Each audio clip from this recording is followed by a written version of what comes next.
Muchísimas gracias, compañeros. Y acá estábamos charlando con Ney de Sousa Fernández. Como decían ustedes, presenta este libro que tengo en mis manos, El binocular invertido. Vamos a contarles que de Sousa Fernández fue embajador de Brasil en Libia durante los años 2010 hasta el 2012. Hoy es subsecretario de Desarrollo del Espacio de Libre Comercio de la Asociación Latinoamericana de Integración, ALADI, desde febrero del 2021. Y en ese lugar, en Libia, con un conflicto que perdura hasta el día de hoy, lo decíamos, usted hizo algo muy especial y fue trabajar por los demás en una situación de conflicto donde murieron miles de personas. Sacar de Libia en ese momento, sobre todo en el 2011, que es un año crítico y quizás de los más complejos de este conflicto, usted sacó a miles de personas, ayudó y colaboró para sacar de Libia a muchísimas personas cuando también peligraba su vida. Y en este momento, decía usted que el conflicto perdura, decide sacar este libro donde relata y resume un poco el contexto, porque es un conflicto que tiene un contexto histórico que se va muchos años atrás y que también tiene un presente y pasado entre los años 2010 y 2012, donde estuvo usted trabajando. Bienvenido. Muchísimas gracias. Es un placer estar aquí de nuevo, porque ya estuve una vez hace 30 años, cuando serví por primera vez en Montevideo, y en Uruguay es un país que amo. Muchas gracias, y que tiene mucho que ver también con su presente. Después lo vamos, si podemos, hablar en algún momento, pero cuénteme si se imaginó lo que iba a vivir, cómo fue la situación cuando usted llega a la embajada y qué pasa en el 2011 sobre todo. Sí, bueno, yo nunca imaginé, llegué a escribir eso para mi ministerio, de declaraciones a la prensa brasileña también, que los diplomáticos no estamos preparados para la guerra, ese es el hecho. Entonces, no estábamos y no estamos aún. Y no había, digamos, un departamento, alguien que se encargara de eso en el ministerio. Así que fue una sorpresa. Yo veía venir la guerra porque por la televisión, Al Jazeera y Al Arabiya, y los movimientos que ocurrieron en Túnez, pero fue muy rápido. O presidente escapou e escapou via Líbia. E depois em Egipto. E aí foi a pior parte, porque eu chegava em casa e veria na televisão cenas como se houvesse uma guerra em Líbia. E não era. Eram cenas fake de la rebelião em Egipto. Então eu pensava, bueno, isso não vai passar aqui. Gaddafi tem o controle da situação y pasó. Gaddafi, el líder de Libia por 42 años. Exactamente. Que estuvo, recién lo hablábamos fuera de cámara, sí. Usted me decía, no es el presidente, es un líder que estuvo y que se pensaba que tras haber sido derrocado y tras su muerte iba a venir un aire de esperanza, por decirlo de alguna manera, en Libia, y fue todo lo contrario, se desató absolutamente todo el caos. Cuéntenos qué era lo que pasaba y lo que pasa en ese lugar y qué fue lo que usted vivió. Yo viví... Te puedo contar lo que yo viví y lo que yo morí. Fueron como 2 o 3 veces. Antes de ir a Libia, yo había estudiado, había salido de Italia y había hecho un posgrado en el mundo musulmán, Islam y lengua árabe.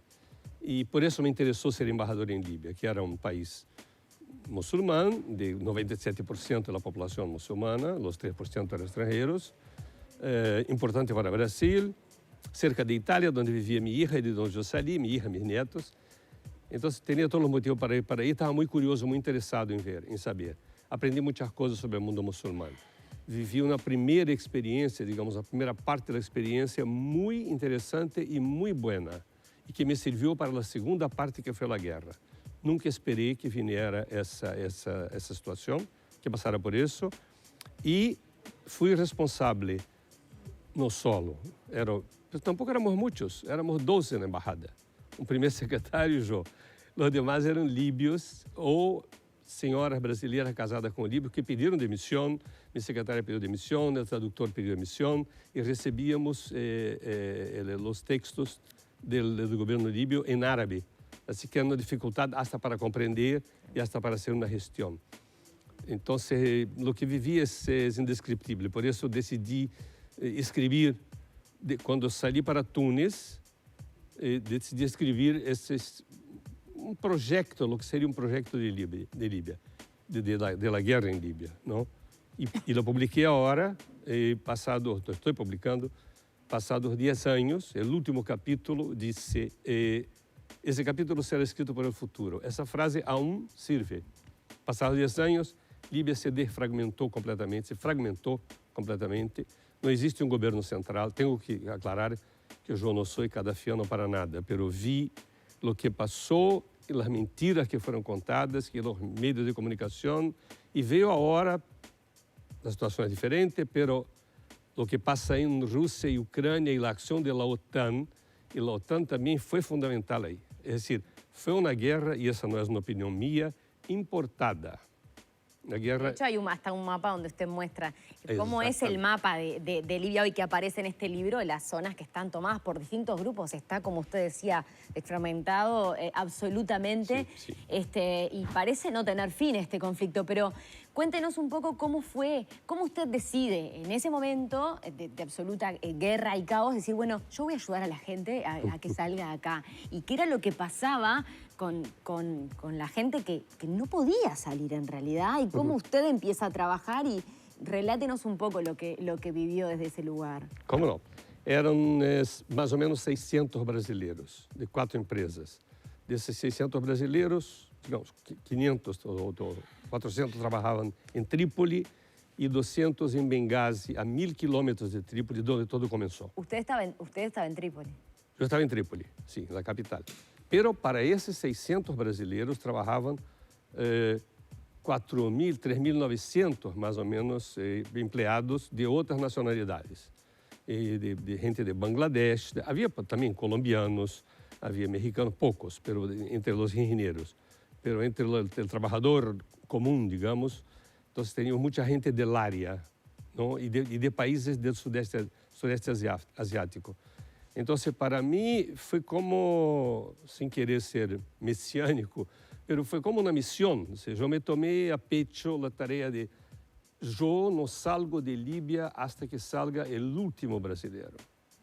Então, tive a surpresa com que depois de que saliera o último brasileiro e todos os que trabalhavam para os brasileiros, logramos na embajada sacar de Líbia por aire e por terra 4.500 pessoas de 25 nacionalidades diferentes.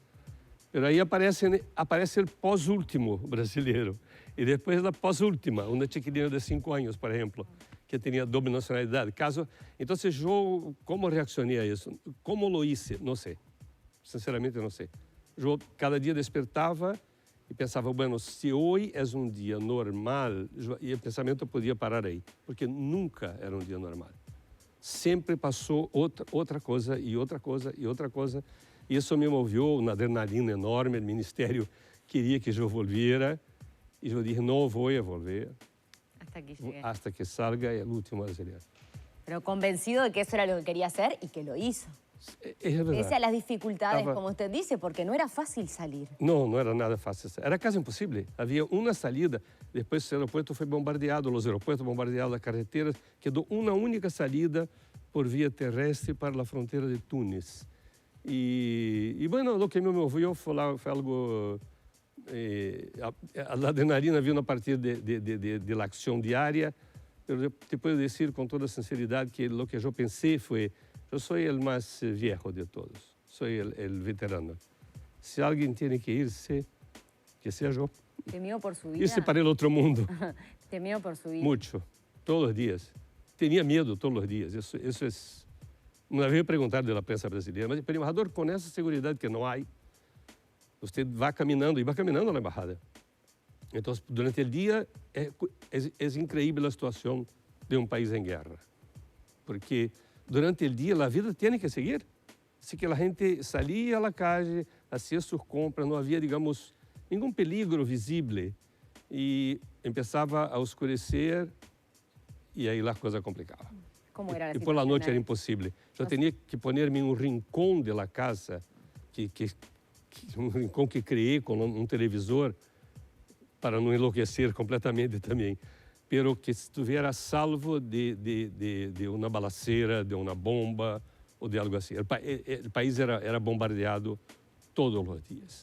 E havia horas específicas. Essa era a parte pior. digamos.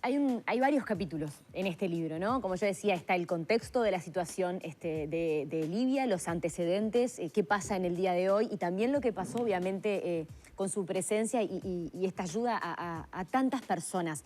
Pero hay un capítulo muy especial que habla del día en el que usted sale en el aeropuerto, un aeropuerto que está totalmente blindado.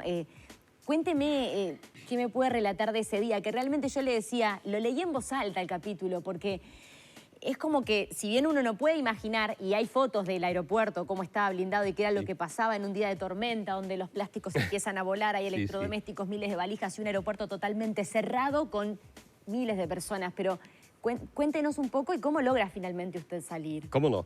En ese día yo no salí. Acompaña a unas Acompañé personas. el primer grupo de 450 personas que salió en un avión. Fueron aviones fletados para eso. El aeropuerto cerrado, la gente, yo te estaba comentando un poquito antes, fuera de aire, es como si aquí, por ejemplo, en Carrasco, se estuviera cerrado desde la puerta del aeropuerto hasta esa rotonda, la primera rotonda que va hacia Montevideo. Campamentos com montão de gente sentada, a polícia golpeando a los que eles se erguían. Es más, por suerte, creo, um frio de 8 grados. Porque Libia sí tiene invierno, el desierto está ahí, el Sahara está ahí. Ahí estamos viendo las fotos del aeropuerto el 23 de febrero. Fue. 23 de febrero, foi o dia fatídico. E nesse dia, tivemos que poner abaixo a porta do aeroporto para poder entrar, como que invadir. Porque não éramos só nós outros, era uma multitud impressionante, pobre, miserável, esperando por um avião que não chegaria. Qué triste, ¿no? Que não chegaria jamais. Foi terrível. Cada dia foi esse golpe emocional, digamos, que se bem tumbava uno, ao mesmo tempo dava a gana, bueno, há algo mais que fazer. Há algo mais que fazer. Eu saí por terra. En la única estrada, la única carretera practicable hasta la frontera con Túnez. Un viaje que normalmente duraba 1 hora y media, duró 4. Porque había checkpoints a cada 100 metros, con niños de 14, 15 años, con mitralletas, Kalashnikov, AK-47, y totalmente ignorante, pobre, el pasaporte no quería decir nada. El hecho de ser diplomático es absolutamente nada. Entonces, salí. Salí así, crucé la frontera, avisé al gobierno libio que iba a salir antes, pero ellos no podían hacer nada tampoco, no tenían el control del país. Nunca sabíamos cuando alguien nos paraba en la carretera. ¿Qué iba a pasar? ¿Qué iba a pasar? O quién era, de qué lado estaba. Si de los rebeldes, si del lado del gobierno. Tenemos que cerrar, pero yo antes brevemente le quiero preguntar otra situación bien particular que pasa, que también le hablábamos fuera de cámaras, y es que en un momento empieza a renunciar la gente que estaba trabajando con usted, y usted queda solo con un jardinero y había una cocinera. Y una cocinera, y una persona que no podía salir. ¿Qué pasaba con los negros también? Sí. Si nos puede hacer ese relato también, que es duro, porque usted está en el medio de quiero liberar a la gente, y la gente que está con usted, que también se querían ir y se terminan yendo y usted termina quedando prácticamente solo. Es verdad. Uno a uno se fueron demitiendo, comunicándome que no iban a trabajar más. Eso empezó en la embajada mismo con la contadora, por ejemplo. Entonces no teníamos cómo hacer las cuentas, cómo ir al banco. El banco cerró. Después en casa, los guardias de seguridad escaparon. La persona que hacía la limpieza, que, bueno, no vale la pena mencionar la nacionalidad, pero que era un marino más acostumbrado a situaciones difíciles que yo, me comunicó, embajador, yo me voy, ¿cuándo te vas? Me voy ahora, enseguida. Entonces fue cuando me vi, supe que la seguridad se había ido, me quedé solo, la empleada, una ecuatoriana, casada con un libio, divorciada, tenía su propia casa, trabajaba durante el día. Pero había uno que dormía en la residencia, era el mauritano jardinero negro, y el negro ahí es importante el dato, porque los negros eran considerados como mercenarios de Gaddafi, así que no podían salir a la calle, porque corrían riesgo de vida. Yo salía, esperaba amanecer, e saía para fazer as compras para os dois. E assim quedamos vários dias ali. Ele quedou, o governo decidiu não cerrar a embaixada e eu supe, graças a Deus, que ele se foi depois, quando as coisas calmaram, digamos, um pouco. Sí. Muchísimas gracias por estos minutos. Apenas un resumen de todo lo que ustedes pueden encontrar en este libro, que ya está disponible para quienes quieran conseguirlo, ¿estamos de acuerdo? Sí, sí, está siendo distribuido, sí, sí. Ya está, así que aquí se los muestro nuevamente, el binocular invertido, crónicas de la guerra en Libia, el trabajo de Sousa Fernández, quien fue embajador de Brasil en Libia durante los años 2010 y hasta el 2012, y ese rescate y libertad a tantas personas. Como decía, él empezó con brasileños y terminaron siendo miles de personas de varias nacionalidades. Felicitaciones por su trabajo, gracias por relatar las vivencias en este libro y también en esta mañana y en casa. Muchas gracias. Muchísimas gracias a ti. Y esas son apenas crónicas, no son memórias. Si fueran memórias, sería un libro así. Muchísimas gracias. Nosotros seguimos haciendo la mañana en casa. Es momento del consejo de Ana.